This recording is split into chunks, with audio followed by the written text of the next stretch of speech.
Meron na akong gustong sagutin ang bato ng Malacanang. Noong nagpunta ako sa Roma, binato ako ng katakot-takot na mga trolls. Ang tawag ko dyan, attack dog.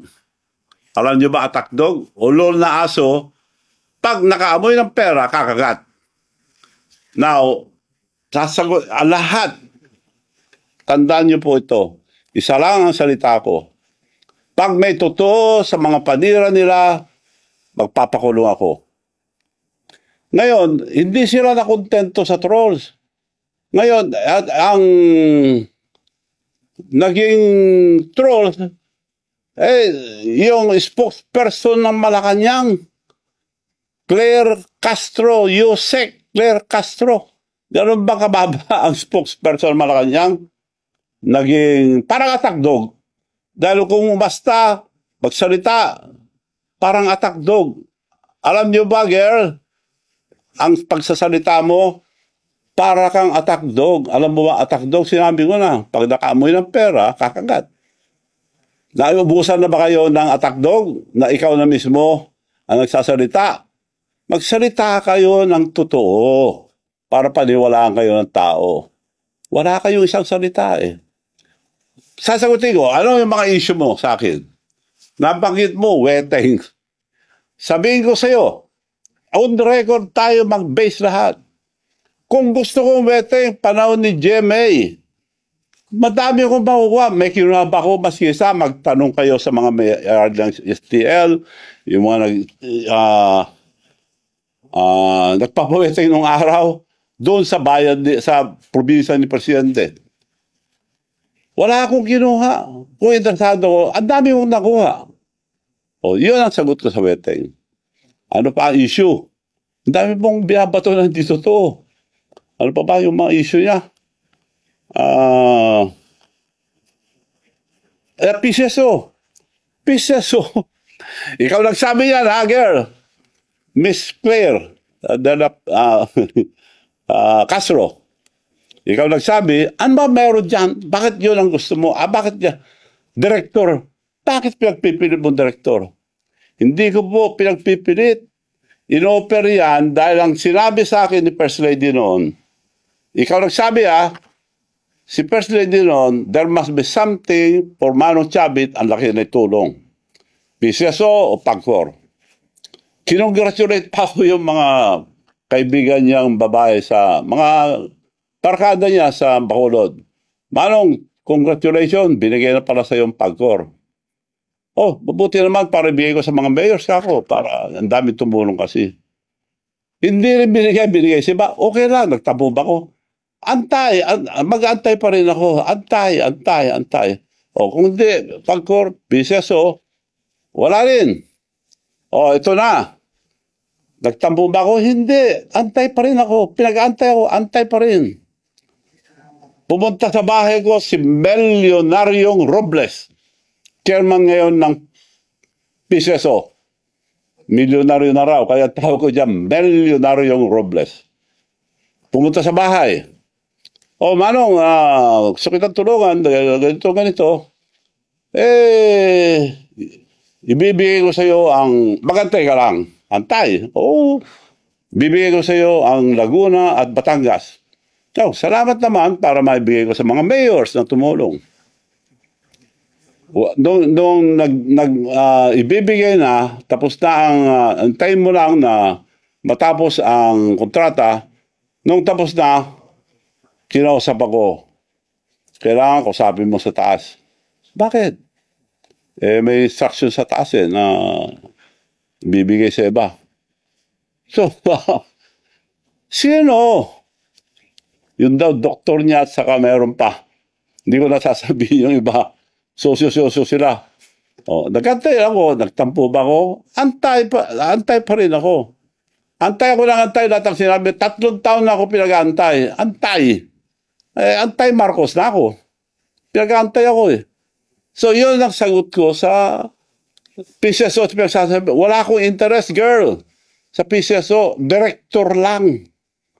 Na sinasabi mo, interest. Anong pinag-interesan mo dyan? Sila nag-offer niyan, director lang. Dahil yun ang bakante noon. Isa-isa, nag-appoint. Oh, meron na naman na-appoint. Sabi ni Presidente mismo, baka naman malaking hindi, director na lang daw. O, director, okay. Madali yan. Libo yan, dami yan. Oh. Sabi naman ni Secretary Lagdame, ako bahala. Director lang ng PCSO, ako bahala. Antay ka lang. Antay. Isa-isa, may na-appoint na director. Tawag na naman ako. O may na-appoint na, wala naman. Akong bahala, Manong. Antay ka lang. May na-appoint na naman. Magkita kami, akong bahala. Mantay ka lang. Hanggang napuno. To cut the story short, napuno. Ayun. Hanggang ngayon, wala. So, wala silang isang salita. Kaya ikaw, girl, dapat isa lang ang salita nyo, huwag kayo magsinungaling. Dahil lahat ng sinasabi mo, puro kasinungalingan na panira lang sa akin. Kaya para kang, kung umasta ka, para kang attack dog. Alam mo na attack dog. Ulol na aso, pag nakaamoy ng pera, kumakagat. Parang ganun na ang tsura mo sa, hindi ka na spokesperson ng Malacanang. So, umayos kayo dyan. Spokesperson supposed to be a professional, hindi attack dog. Bago kayo magsalita, i-check nyo muna kung totoo. Puro kasinungalingan yung panira nyo sa akin. Sasagutin ko sa isa. Kung babanatan nyo ako ng mga kasinungalingan, babanatan ko kayo ng doble. Hindi ko lang nadala yung papel dito. Sa susunod, papakita ko, senator pa lang, ang presidente, may kaso na, yun na pulis, dinemanda na siya. Nakademanda siya. Pakuha mo nga yun. Hindi ko na nadala. Yun ang on record. Ako, binabato nyo, puro haka-haka, puro sali-salita na hindi totoo. Ito, pag nagsabi ako, totoo. Sinong may kaso? Nademanda si Senator Bongbong Marcos. Panahon din na Napoles, kasama siya ron. Sabi ko to, hindi ko sinasabi to dahil lang sa kasinungalingan mo, sasabihin ko lang to. Sige, magsinungaling pa kayo. Eto. Bongbong Marcos sued for plunder over pork barrel scam. Ayan ang nakarecord. Madam Spokesperson. Ito. Girl, tingnan mo ito, girl. Ito. Bongbong Marcos sued for plunder. Plunder filed versus Bongbong Marcos over 205 pork barrel scam.